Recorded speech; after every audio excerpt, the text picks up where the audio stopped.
3 ದಿನಗಳ ಕಾಲ ಬಸ್ ವಿಮೆನ್ನ ವಿವಿಧ ತಂಡಗಳಿಂದ 180ಕ್ಕಿಂತ ಹೆಚ್ಚು ಮಂದಿ ಒಂದೇ ಸ್ಥಳದಲ್ಲಿ ಸೇರಿದರು. ಕ್ಷೇತ್ರ ತಂಡಗಳಿಂದ ಕೇಂದ್ರ ಕಚೇರಿಗಳವರೆಗೆ, ನಾಯಕತ್ವದಿಂದ ಸಮುದಾಯದ ಧ್ವನಿಗಳವರೆಗೆ. ಅನೇಕರಿಗೆ ಇದು ಮೊದಲ ಬಾರಿಗೆ ಮುಖಾಮುಖಿಯಾಗಿ ಭೇಟಿಯಾಗುವ ಕ್ಷಣವಾಗಿತ್ತು. ಈ ಶಿಬಿರವು ಒಂದು ವಿರಾಮವಾಗಿತ್ತು, ಕೇಳುವ, ಚಿಂತಿಸುವ ಮತ್ತು ಪ್ರತಿಯೊಬ್ಬರ ಪಾತ್ರವನ್ನು ಅರ್ಥ ಮಾಡಿಕೊಳ್ಳುವ ಅವಕಾಶವಾಗಿತ್ತು. ಒಬ್ಬ ಮಹಿಳೆ ಬಸ್ ಸೆಷನ್ ಅನ್ನು ಮೀರಿ ಕಲಿಕೆಯನ್ನು ತೆಗೆದುಕೊಂಡಿದ್ದಾಳೆ ಎಂದು ನೀವು ಅರಿತುಕೊಂಡ ಒಂದು ಕ್ಷಣವನ್ನು ಹಂಚಿಕೊಳ್ಳಬಹುದೇ? ಸೊ ನಮ್ಮ ಬಸ್ಸಿನ ಸಂಸ್ಥೆಯಲ್ಲಿ ಏನು ನಮ್ಮ ಸೆಲ್ಫ್ ಶಕ್ತಿ ಆಗಿರ್ಬೋದು, ಪೂರ್ತಿ ತರಬೇತಿಗಳು ಆಗಿರ್ಬೋದು, ಮತ್ತೆ ಬಿಹೈವ್ ಆಗಿರ್ಬೋದು, ಗ್ರೀನ್ ಟ್ರೈನಿಂಗ್ ಗಳಾಗಿರ್ಬೋದು.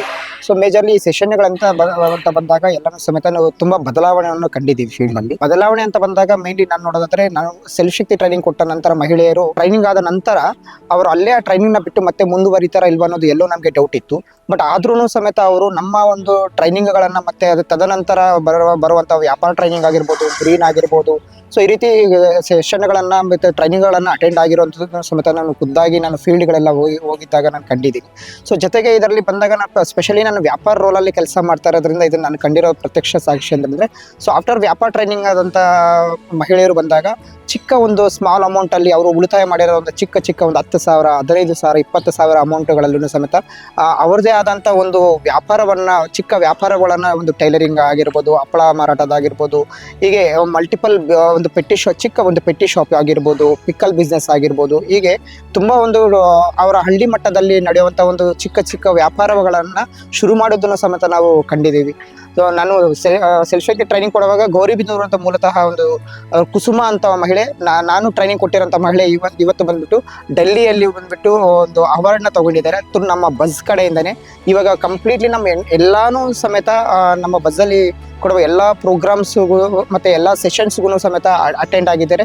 ಸೊ ಜೊತೆಗೆ ಇವತ್ತು ಅವಳ ಬಸ್ ಮೆಂಬರ್ ಆಗಿ ಇವತ್ತು ಬಸ್ಸಲ್ಲಿ ಮತ್ತು ಅವಳ ಬಸ್ ಕಮಿಟಿಯಲ್ಲಿ ಅವರು ವರ್ಕ್ ಮಾಡ್ತಿದ್ದಾರೆ.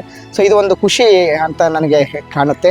ಮಹಿಳೆಯರಲ್ಲಿ ಕಲಿಕೆ ಅಥವಾ ಆತ್ಮವಿಶ್ವಾಸದ ಚಲನೆಯನ್ನು ನೀವು ಹೇಗೆ ನೋಡುತ್ತೀರಿ? As an advisory board member at Buzz Women, it is evident that women's learning and confidence built effectively through peer-based models.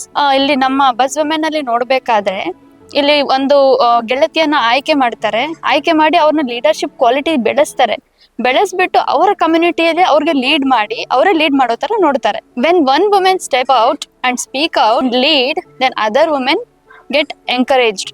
So ಒಂದು ಮಹಿಳೆ ಮುಂದೆ ಬಂದು ನಾಯಕತ್ವನ ತಗೊಂಡಾಗ ಇನ್ನೊಬ್ಬ ಮಹಿಳೆಗೆ ಅದು ಎಂಕರೇಜ್ಮೆಂಟ್ ಆಗುತ್ತೆ. So this is how in bus women we are building the strength in every women. So ನಮ್ಮಲ್ಲಿರುವಂತಹ ಒಂದು ನಾಯಕತ್ವವನ್ನ ಹೊರೆ ತೆಗೆದು ನಮ್ಮನ್ನ ನಾಯಕರನ್ನಾಗಿ ಮಾಡಿ ನಮ್ಮ ಕಮ್ಯುನಿಟಿ ಲೆವೆಲ್ ಅನ್ನ ಬೆಳೆಸೋದನ್ನ ಈ ಬಸ್ ವುಮೆನ್ ಒಂದು ಕಾನ್ಸೆಪ್ಟ್ ನ ತಗೊಂಡಿದೆ. ನೀವ್ ಹೇಳ್ದಂಗೆ ನ್ಯಾಚುರಲ್ ಆಗಿ ಎಲ್ಲಿ ನಮ್ಗೆ ಇದನ್ನ ನೋಡಬಹುದು ಅಂತಂದ್ರೆ, ಸಮಾಜದಲ್ಲಿ ನಮ್ಮ ಅಕ್ಕಪಕ್ಕದಲ್ಲಿ ಈ ತರದ ಮೈಂಡ್ ಸೆಟ್ ಇರೋರು ಇರ್ಬೇಕು. ಸೊ ದಟ್ ನಾವು ಆ ಮೈಂಡ್ ಸೆಟ್ ನ ಎಲ್ಲ ಜನರಲ್ಲೂ ಮೂಡಿಸ್ಬೇಕು. ಮಹಿಳೆಯರು ದೈನಂದಿನ ನಾಯಕತ್ವಕ್ಕೆ ಕಾಲಿಡುವುದನ್ನು ನೀವು ಗಮನಿಸಿದ್ದೀರೆ?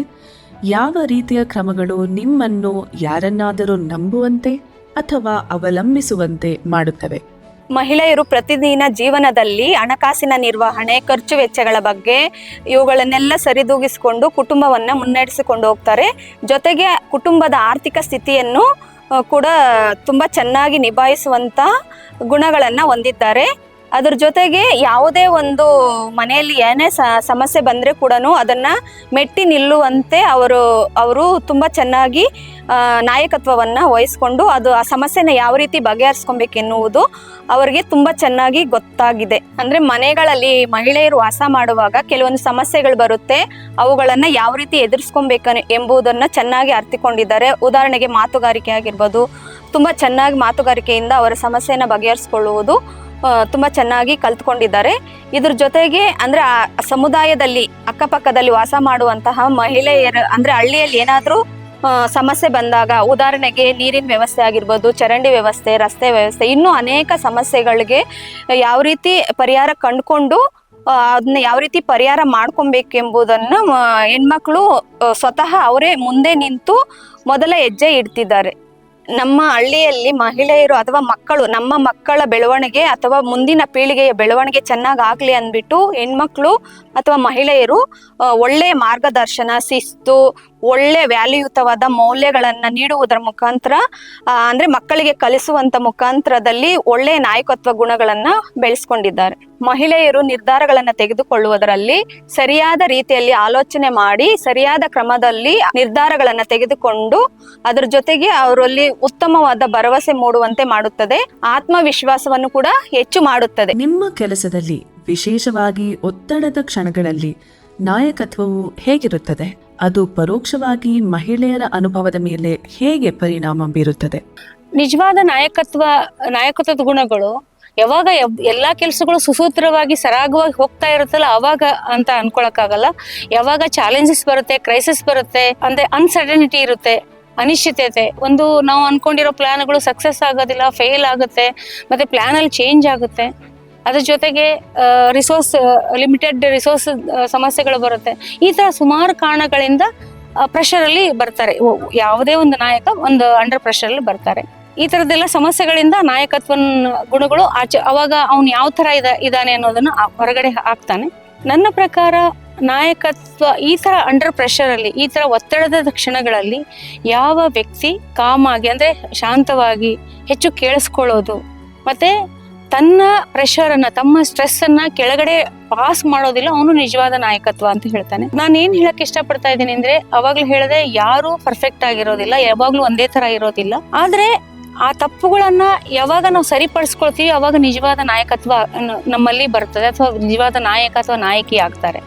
ಯಾಕೆ ಅಂತ ಹೇಳಿದ್ರೆ, ಮಹಿಳೆಯರು ಮೊದಲನೇದಾಗಿ ಅವ್ರಿಗೆ ತುಂಬಾ ಬೇರೆ ಬೇರೆ ಕೆಲಸಗಳಲ್ಲಿ ಅವ್ರಿಗೆ ಆಲ್ರೆಡಿ ಬೇರೆ ಬೇರೆ ಎಕ್ಸ್ಪೆಕ್ಟೇಷನ್ ಜನಗಳು ಅವ್ರ ಮೇಲೆ ಇಟ್ಟಿರ್ತಾರೆ. ಅದ್ರ ಜೊತೆಗೆ ಇದೂ ಅವ್ರಿಗೆ ಪ್ರೆಷರ್ ಆದ್ರೆ ಅವ್ರಿಗೆ ತುಂಬಾ ಕಷ್ಟ ಆಗುತ್ತೆ ಆ ಅಟ್ಮಾಸ್ಫಿಯರ್ ಅಲ್ಲಿ ಕೆಲಸ ಮಾಡೋದು. ಈ ರಿಟ್ರೀಟ್ ಬಸ್ ವಿಮೆನ್ ಅನ್ನು ಮುಂದುವರಿಸುವುದು ಕೇವಲ ನಾವು ಮಾಡುವ ಕೆಲಸ ಮತ್ತು ಅದರ ಪರಿಣಾಮ ಮಾತ್ರವಲ್ಲ, ಆ ಮಧ್ಯೆ ನಾವು ನಿರ್ಮಿಸುವ ಸಂಬಂಧಗಳು ಆಗಿವೆ ಎಂಬುದನ್ನು ನೆನಪಿಸಿತು.